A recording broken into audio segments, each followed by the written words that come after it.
Now that I'm an adult, I realize it's on me to make Eid feel special and not my parents anymore, so every year I love making these Eid dessert boxes to give to some family and friends. I decided to just do 2 different types of cookies. There was one year where I think I made 8 different types of desserts, but I'm just feeling really burnt out, so we're doing cookie jars. The first one is strawberries and cream, and the second one is a brown butter chocolate chip. You can genuinely use any cookie recipe that you like. They can be thin cookies, thick cookies, just use whatever you have made before in the past and has been a success. I bought these cute jars that have these wooden lids on it just to make them look pretty, and then I designed these Eid stickers and attached them and then made a little cute bow with some twine on top. And that's it, they were so fun to make. So I've been hard at work perfecting my lemon loaf cake recipe, and I am so happy to share that I have finally done it. This is the best lemon loaf cake I have ever had. Unbelievably tender, moist, and beautifully lemony. And the recipe is so simple. First, add butter, milk, and oil to a saucepan and heat until the mixture starts to simmer. In the meanwhile, zest 3 lemons, don't try to juggle them, into the sugar and really rub it in to help release the flavor. Add eggs, vanilla, and don't skip this, lemon extract. This, along with the zest, is going to give you the beautiful lemon flavor. Whisk until the mixture is light and ribbony, then slowly pour in the hot butter mixture while continuing to whisk. Now sift in the dry ingredients: flour, cornstarch, baking powder, baking soda, and salt. Gently fold them in until combined, and then finally add some lemon juice and sour cream. Both of these will give your loaf a beautiful rise. Pour the batter into a loaf pan and pipe a thin line of softened butter down the middle. This is going to help control the crack. While the cake is baking, make a simple icing by mixing icing sugar with lemon juice and a little cream until it reaches your desired consistency.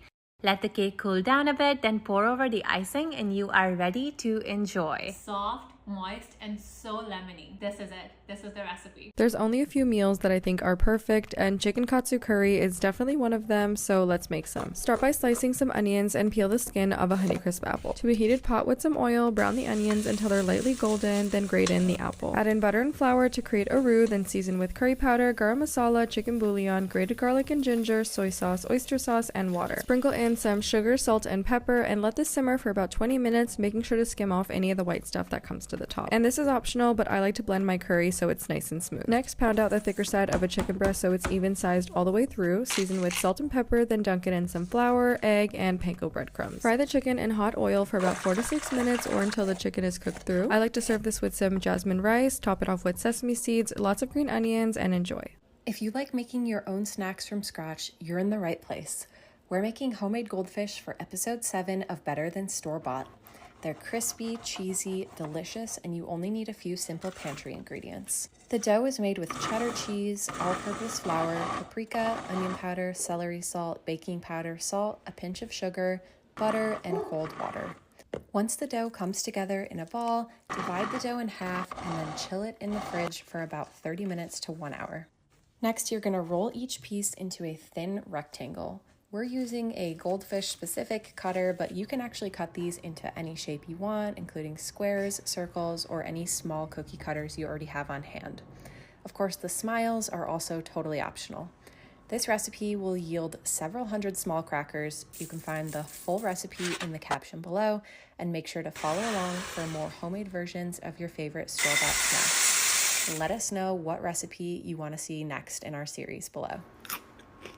This is Ramadan Recipes, where I'll be cooking 30 recipes for 30 days of fasting, and today we're making sticky toffee gulab jamun. Yes, you heard correct. I have combined the iconic Indian gulab jamun with a classic British sticky toffee pudding. Start by making the gulab jamun dough, which is made up of milk powder, flour, ghee, and milk. This is my first time making gulab jamun, and I will say my dough was a little bit too dry. There shouldn't be any cracks in the gulab jamun, so add a splash of milk if this happens to you. But the outcome was all the same. Start by frying on a low heat, and they should puff up into these beautiful golden balls. Now let's make our sticky toffee sauce by melting butter, sugar, and black treacle. Once the sugar has dissolved and it's simmering, stir in your cream until it's well combined. Then toss the gulab jamun into the sticky toffee sauce whilst they're still warm so they can absorb all that goodness. Now instead of a standard vanilla ice cream, I'm going for cool. Served it up with a drizzle of sauce and enjoyed.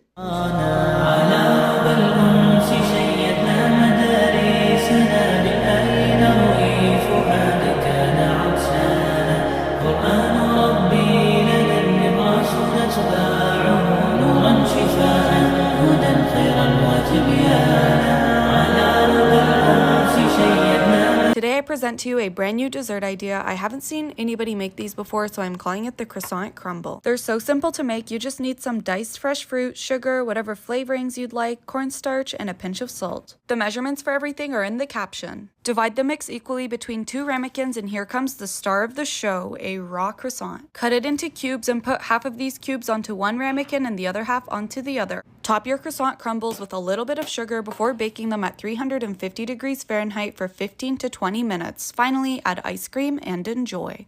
If there is one thing you need in your life, it's a pistachio stuffed croissant. And with Eid just around the corner, it makes the perfect easy dessert to make. In this video, we're going to be using Michael's Coffee House pistachio cream. So for the filling, you want about 280 milliliters of double cream. Add about 2 tablespoons of sugar and whisk that till it's gone a bit thick like this, but don't over whisk it yet. Then you're going to add mascarpone, whisk that a bit more. It needs to be the consistency that if you hold the bowl over your head, it's not going to fall out. And add pistachio essence as well as some more of that Michael's pistachio cream. Do that until all your cream has the flavor of pistachio. Then you're going to get your croissant. Look, I'm not in my baker era yet, so I just got some from the shop. You're going to slice it in the middle and fill that croissant up with the cream, and then dip the croissant into some crushed pistachios. Really pack it on. You want it to look like this. Then get the pistachio cream and put some oil in there. This can just be sunflower oil, and mix that until it's like this consistency, because this is what we're going to use to drizzle over the croissant. Then you're going to add some more crushed pistachios on the top, and it is that simple. And guys, when I tell you this tasted amazing, I'm not even joking. You have to make these.